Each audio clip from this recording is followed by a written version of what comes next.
Terima kasih sudah mengklik video ini. Jangan lupa dukung terus channel Termometer Islam dengan cara subscribe dan aktifkan lonceng notifikasi, agar tidak ketinggalan video terbaru dari kami. Selamat menonton, semoga bermanfaat. Salam. Tidak beranjak kaki seorang hamba dari pelataran kiamat yadai ta'ala di hadapan Allah Ta'ala kecuali dia ditanya 4 persoalan. Yang pertama yang ditanyakan an umri bima afnah, umurmu dengan apa engkau habiskan. Saya baru duduk tadi di sini mau sholat, sudah ditodong. Ustaz sudah 3 kali ke sini, nggak tahu saya. Karena saya ini petarung lapangan, bukan petarung kandang. Kandang saya pun nggak tahu di mana. Jadi saya ini orang yang sejak awal komitmen. Karena itulah manusia. Pertama kita bahas manusia dulu, jangan dulu mukmin. Kalau manusia, aspek yang melekat dalam jiwanya adalah pengakuan. Manusia itu kalau berbicara A sampai masuk dia kubur A. Dari awal saya di sini kalau betul sudah 3 kali, dari awal sampai sekarang saya tidak pernah berubah. Karena saya manusia. Hati-hati, apalagi isu yang beredar di kompleks hari-hari ini, minggu-minggu terakhir ini, di banyak kompleks terdapat ular. Ya, hati-hati. Banyak sekali kompleks yang sedang diserang oleh ular kobra. Bahkan ada yang tewas dipatuk ular. Sedang musim ular. Apa perbedaan ular dengan orang? Ular kalau dibuka mulutnya, lidahnya lidahnya bercabang, manis sekali. Allahu Akbar. Ular lidahnya bercabang. Kalau orang ular itu kan lagu, Pak. Nggak laku kalau lagu di sini. Ini dakwah. Kalau orang lidahnya satu, ular bercabang. Sedang musim ular, apalagi di komplek. Menggambarkan situasi kondisi bangsa sekaligus keadaan keberagaman kehidupan kita beragama. Hati-hati dalam beragama, bisa-bisa kita dipatok oleh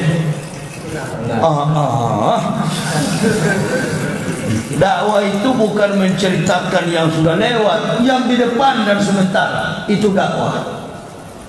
Solution in the life, menjawab, memberikan solusi di dalam setiap perjalanan hidup yang pernah, sementara, dan akan terjadi. Umur kita yang ditanyakan oleh Allah, an umri bima afnahu, umurmu dengan apa kau habiskan. Ini susahnya kita ini tidak pernah paham bahwa harta yang paling berharga yang Allah berikan kepada kita adalah umur, usia hidup. Dengan apa kita habiskan? Usia kehidupan kita habiskan dengan ibadah kepada Allah. Apa tidak usah kerja? Oh, enggak begitu dalam Islam. Islam perintahkan umatnya cari harta, cari jabatan, cari pangkat setinggi langit. Imal di dunia kakana kata Yesus abadan Muhammadan birotika kakanaka tamu tegoda. Cari duniamu seolah-olah hidup 1000 tahun. Cari akhirat seolah-olah mati besok. Tapi ada satu tanggung jawab ketika Allah berikan umur kepada seorang mukmin. Saya sejak mengucapkan 2 kalimat syahadat pada tahun 2006, La ilaha illallah Muhammad Rasulullah, komitmen, konsisten, objektif dalam menjaga umur. Jadi kalau Allah berikan umur 30 tahun, minimal setiap hari ibadah yang kita lakukan, perbuatan baik, amal kebajikan, amal solehah yang kita lakukan di hadapan Allah, kalau diberikan napas kita sampai mencapai tingkat usia tua, maka separuh lebih dari usia kita itu adalah kebaikan, amal, kebenaran yang kita lakukan dalam kehidupan sebagai seorang mukmin. Konsisten dari awal. Cuma bedanya saya dengan Bapak Ibu dalam konteks penerimaan iman dan pengamalannya memang kita beda. Bedanya di mana? Begini.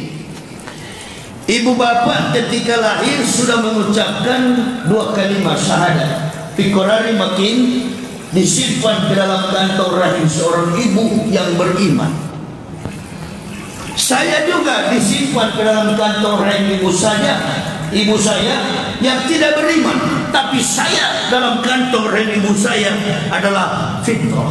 Sama posisinya kita Islam. Alastu bi rabbikum qalu bala sahibna. Ada agreement, ada deal to deal, ada perjanjian antara makhluk manusia. Saya dikandung rahim ibu saya dengan ibu bapak saudara-saudara. Sama posisinya.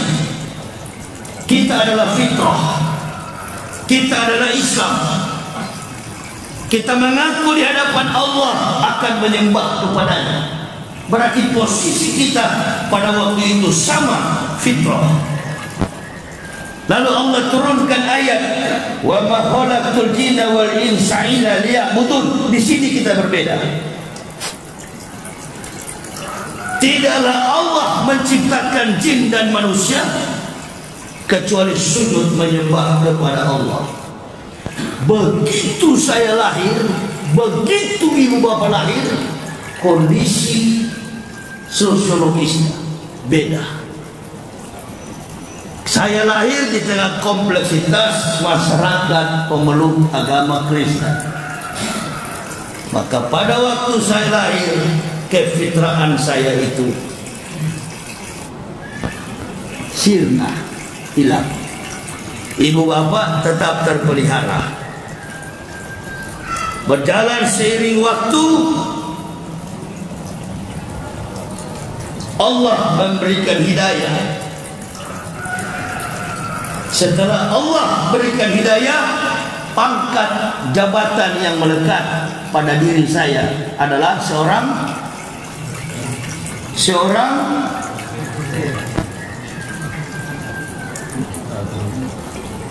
orang yang mayadillahu fahuwal muhtadin wa mayudlil faulaika humul khasirun. Setelah Allah berikan hidayah, maka kami mendapatkan gelar mukmin. Muslim banyak Pak, tapi mukmin belum tentu. Mengaku Muslim, beragama Islam banyak, tapi mengaku beriman.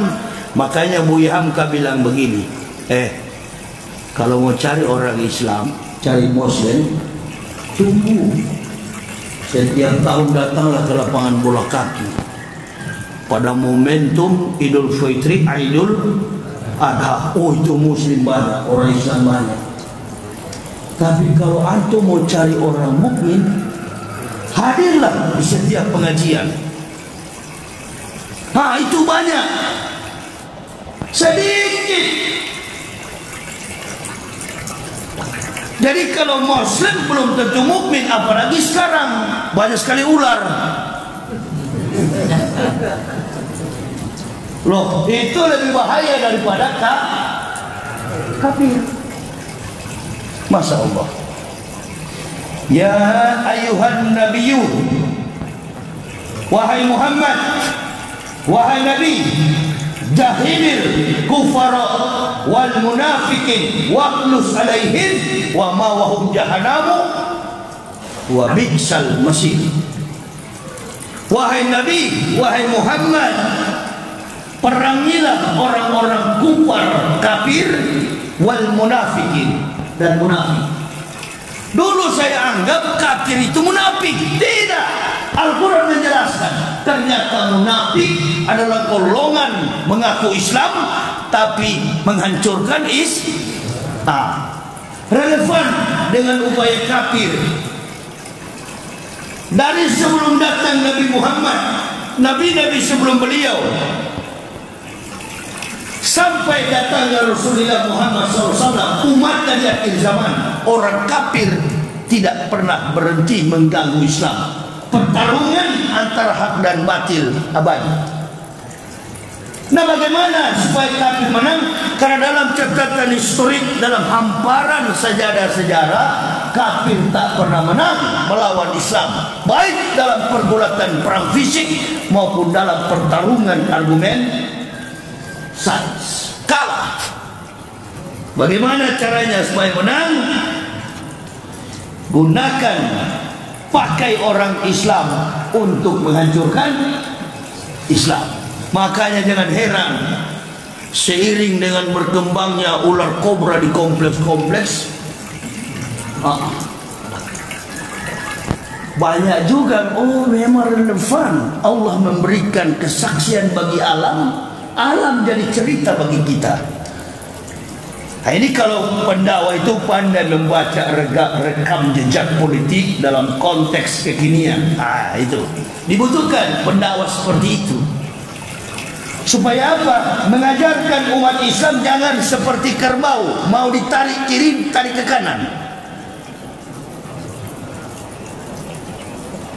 Perhatikan saja baik-baik dalam kompleksitas kehidupan kita bernegara hari-hari ini.